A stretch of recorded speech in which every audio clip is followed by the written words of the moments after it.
സങ്കീർത്തനങ്ങൾ 80-ാം അധ്യായം. സംഗീത പ്രമാണിക്ക് സാക്ഷ്യം എന്ന രാഗത്തിൽ അസാഫിൻ്റെ ഒരു സങ്കീർത്തനം. ആട്ടിൻകൂട്ടത്തെ പോലെ യോസഫിനെ നടത്തുന്നവനായി ഇസ്രായേലിൻ്റെ ഇടയനായുള്ളവയെ ചെവിക്കൊള്ളണമേ.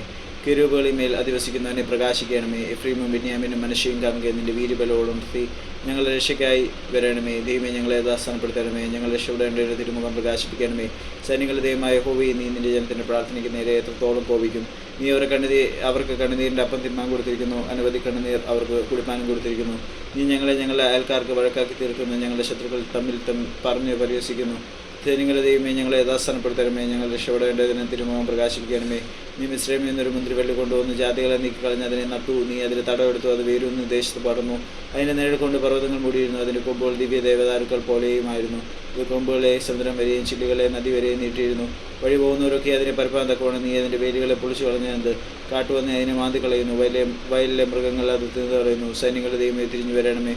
സ്വർഗ്ഗത്തിൽ നിന്ന് നോക്കി കടാശ് ഈ മുന്തിരിവള്ളിയെ സന്ദർശിക്കണമേ. നിന്റെ വലങ്കയെ നട്ടിട്ടുള്ളതിനെയും നീ നിനക്കായി വളർത്തിയ തയ്യേയും പാലിക്കണമേ. അതിനെ തീ വെച്ച് ചുടുകയും വെട്ടിക്കളയുകയും ചെയ്തിരിക്കുന്നു. നിന്റെ മുഖത്തിൻ്റെ ബത്സനത്താൽ അവർ നശിച്ചു പോകുന്നു. നിന്റെ കൈ നിന്റെ വലത് ഭാഗത്ത് പുരുഷൻ്റെ മേൽ നീ നിനക്കായി വളർത്തിയ മനുഷ്യത്തിൻ്റെ മേൽ തന്നെ ഇരിക്കട്ടെ. എന്നാൽ ഞങ്ങൾ നിന്നെ വിട്ടു പിന്മാറുകയില്ല. ഞങ്ങളെ ജീവിപ്പിക്കണമേ. എന്നാൽ ഞങ്ങൾ നിന്റെ നാമത്തെ വിളിച്ചപേക്ഷിക്കും. സൈന്യങ്ങളുടെ ദൈവമായ യഹോവയെ ഞങ്ങളെ യഥാസ്ഥാനപ്പെടുത്തണമേ. ഞങ്ങൾ രക്ഷപ്പെടേണ്ടതിന് തിരുമുഖം പ്രകാശിപ്പിക്കണമേ.